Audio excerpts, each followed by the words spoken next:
I'm tempted to read all my books. It's a temptation. Thank you, Jane, for putting this all together, and thank you all for coming. 20 years ago, I feel like Sergeant Pepin. 20 years ago, in 1990, I was a writer already, with a 6th book forthcoming. I was also spending 3 or 4 months a year in Honolulu on the south shore of Oahu, 5 surf breaks right downstairs in front of me, saved by warm ocean. After I recovered from dreaming that 6th book, a book of short stories, which ended with a novella based on the dying and death of my mother, it occurred to me one day out surfing that I might write a book about warm ocean. But what would such a book look like? I wasn't interested in the hero's narrative, the diary of a small wave, middle-aged longboarder, or how I was changed or saved by surfing, though I have been changed and saved. Nor was I interested in the frame of a certain time period, the decades of my surfing in Honolulu, for instance, or the record of one summer's swell.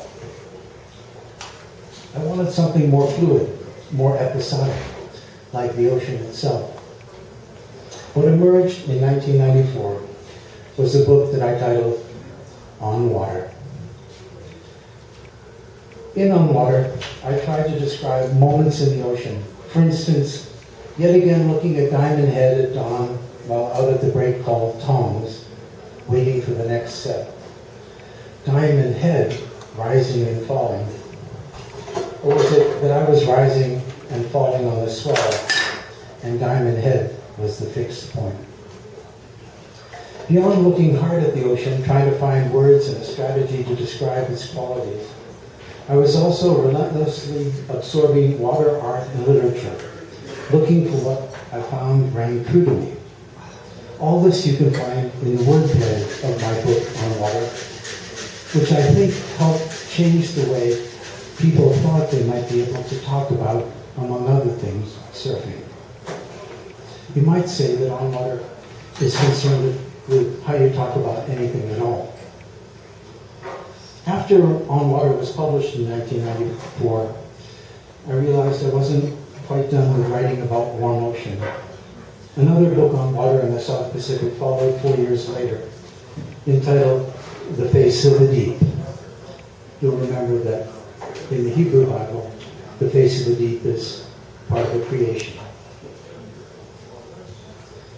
Face of the Deep was published in 1998, and it took my water concerns, as you might say, deeper. A decade earlier, back in 1989, I'd seen the black and white underwater photographs of Wayne Levy, his brilliant flying water surfing life surfer images at Makapu'u on Oahu. I looked Wayne up in Honolulu, told him he was doing in photographs what I hoped to do in words.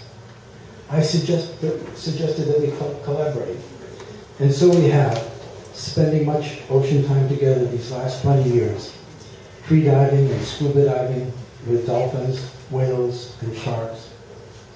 Wayne is a very great water artist and a great waterman. Akule are small Hawaiian fish. They school. This is a book about Akule, Wayne's photographs, that's coming out next week with a text by me and another text by the great writer Frank Stewart. Akule, our third collaboration, is coming out next week from Editions Limited. You may have seen an excerpt from this book in a recent issue of the Surfer's Journal. These days, I continue to spend about 3 months a year in those 5 surf breaks, just in front of me, just below Diamond Head.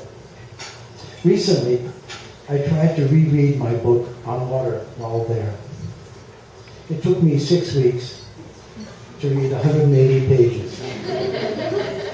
Since, as usual, my focus was on the swell, the waves, the tide, the white, the night sky, the trade winds, and the endless hula of the palms.